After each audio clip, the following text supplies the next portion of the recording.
시청자 여러분 안녕하십니까? 누구나 언제든지 자신의 이야기를 마음껏 펼칠 수 있는 신개념 오픈토크의 장세입니다. 오늘은 어떤 분과 어떤 이야기를 나누게 될지 너무 기대가 되는데요. 그럼 지금 바로 만나보겠습니다. 어서 오세요. 안녕하십니까. 반갑습니다. 네, 반갑습니다. 먼저 시청자분들께 본인 소개 한번 부탁드릴게요. 안녕하십니까. 꿈이 이루어지는 따뜻한 행복도시 김해시 기후대응과에서 근무하고 있는 조건형 주무관입니다. 반갑습니다.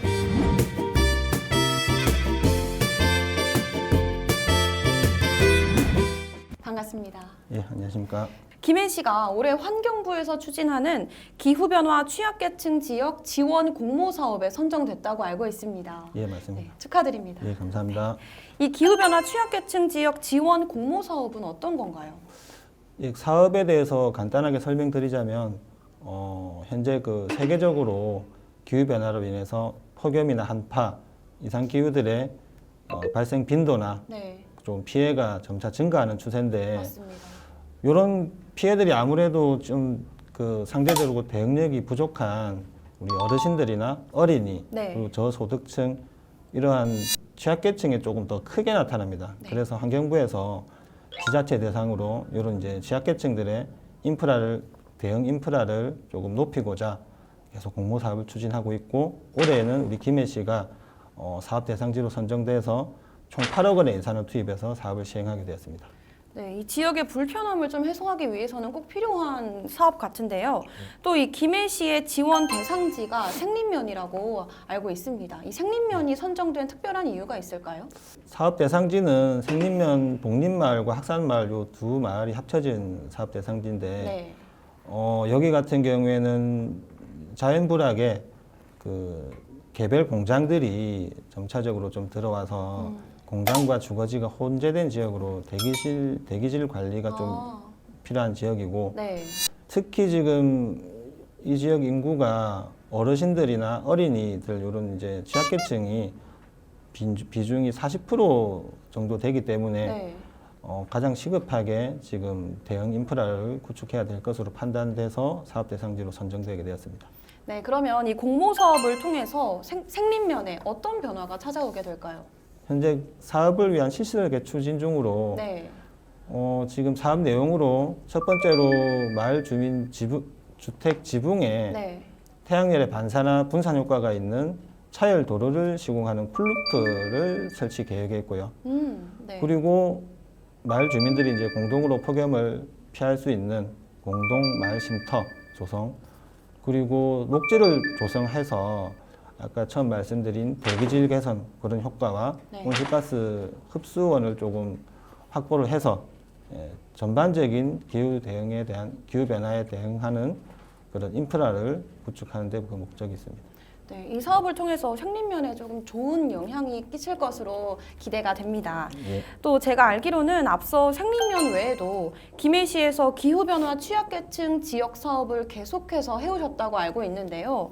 어떤 것들이 있는지 소개 부탁드릴게요. 2019년도에는 장류 무게지구에 네. 사업비 170억 원을 투입해서 주택의 지붕의 쿨루프 사업을 추진하였고 네. 그리고 전통시장에 쿨링 포그를 설치를 하였고 그 인근에 미세먼지 저감 숲을 조성하여서 무게지구 사업 대상지의 전반적인 기후변화 취약성 개선 사업을 추진했습니다. 네, 그래서 이러한 노력 덕분인지 김해시가 그랜드 리더스 어워드에서 대상을 수상했다고 합니다. 정말 축하드려요. 이게 어떤 감사합니다. 상인가요? 이 기후변화 그랜드 리더스 어워드 상은 네. 우리나라 기후변화 대응 관련해서 최초의 민간 비영리 단체인 재단법인 기후변화센터에서 네. 주관하는 상으로 오. 이 상은 지금 2011년도부터 제정되어서 기후변화 대응과 관련한 인식률 제고나 그리고 대응 관련 사업 이런 분야에 탁월한 성과가 있는 기관이나 단체, 지자체 이런 선정해서 매년 수행하고 있는 상입니다. 그렇다면 역대 지자체 부문 수상지는 어떻게 되나요? 수원시, 화성시, 안산시 네. 그리고 서울시, 제주도나 강원도 이런 지자체들이 선정이 되었고 작년에 우리 김해시가 경남에서는 최초로 수상하게 되는 영예를 안았습니다. 네, 또 경남에서 최초 수상이라 의미가 더 깊으실 것 같습니다. 예, 그렇습니다. 네, 대상을 수상하게 된 큰 역할 중에 하나로 2021년부터 스마트 그린 도시 사업을 추진하신 걸로 알고 있습니다. 맞나요? 예, 맞습니다. 네, 이건 어떤 사업인가요? 지역에 특화돼서 그 지역의 종합적인 환경 문제를 개선하고 네, 녹색 도시로 전환을 촉구하고자 환경부에서 지난 2020년에 네. 공모 추진을 하였고 네, 전국에서 김해를 포함해서 23개 지자체가 선정되었습니다. 그래서 김해시 같은 경우에는 2021년도부터 네. 2023년도까지 총 사업비 141억 원을 투입해서 진영 유수지 생태 복원 그리고 도심지 물순환 사업, 폐선철로에 녹지를 조성하는 사업 이런 사업을 해서 종합적인 환경 개선 사업을 추진하는 사업입니다. 네, 그렇다면 이 스마트 그린 도시 사업으로 어떤 효과를 기대해 볼 수 있을까요?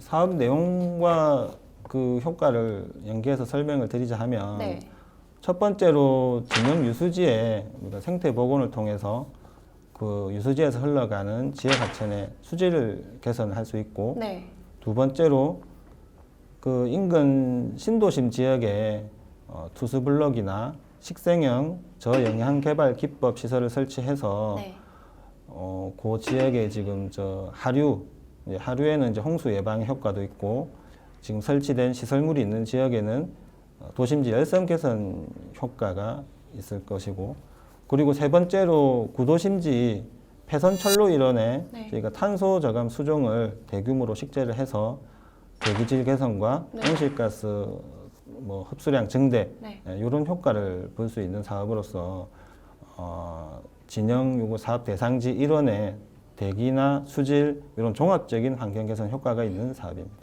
알겠습니다. 또 날이 갈수록 기후 변화가 심각해지고 있습니다. 이를 예방하기 위해서 저희가 일상생활 속에서 실천할 수 있는 것들은 어떤 것들이 있을까요?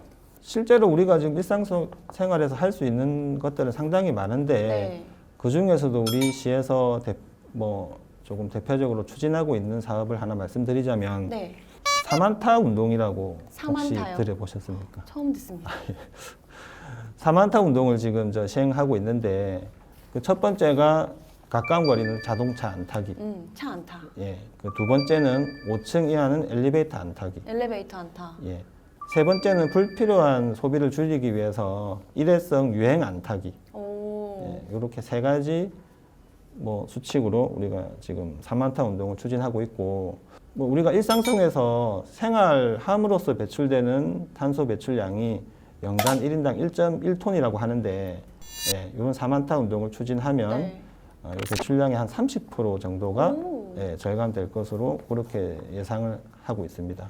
네. 예. 이 일상 속에서의 작은 노력으로 30%나 절감할 수 있다니까 이건 꼭 해봐야 될 것 같습니다. 그럼 마지막으로 친환경 도시로 나아갈 우리 김해시 기후대응과의 올해 목표 들어보면서 마무리하겠습니다. 우리 기후대응과는 올해 탄소 중립 그린 도시 조성을 목표로 네. 각종 여러 가지 사업을 추진할 거고 탄소 중립 지원 센터를 지정해서 시민들의 이제 탄소 중립 실천 관련 참여를 유도하고 그리고 기후변화 적응 인프라 조성 관련 사업을 지속적으로 추진하고 친환경 자동차 보급 사업이나 충전 기반 시설 조성 그리고 미세먼지와 관련해서 대응 체계 구축 이러한 사업이나 활동들을 통해서 올해에도 우리 김해 시민이 기후변화 걱정 없는 안심도시 김해를 만드는 것을 목표로 최선을 다하도록 하겠습니다. 알겠습니다. 오늘 말씀 감사합니다. 예. 오늘 김해시 기후대응과 조건영 주무관님과 이야기 나눠봤습니다. 나날이 심해져가고 있는 기후변화에 김해시의 노력이 희망이 되기를 바라겠습니다. 그럼 오늘의 오픈토크는 여기서 마무리합니다. 함께해 주신 여러분 고맙습니다. 여러분들의 구독과 좋아요는 저희에게 큰 힘이 됩니다. 안녕!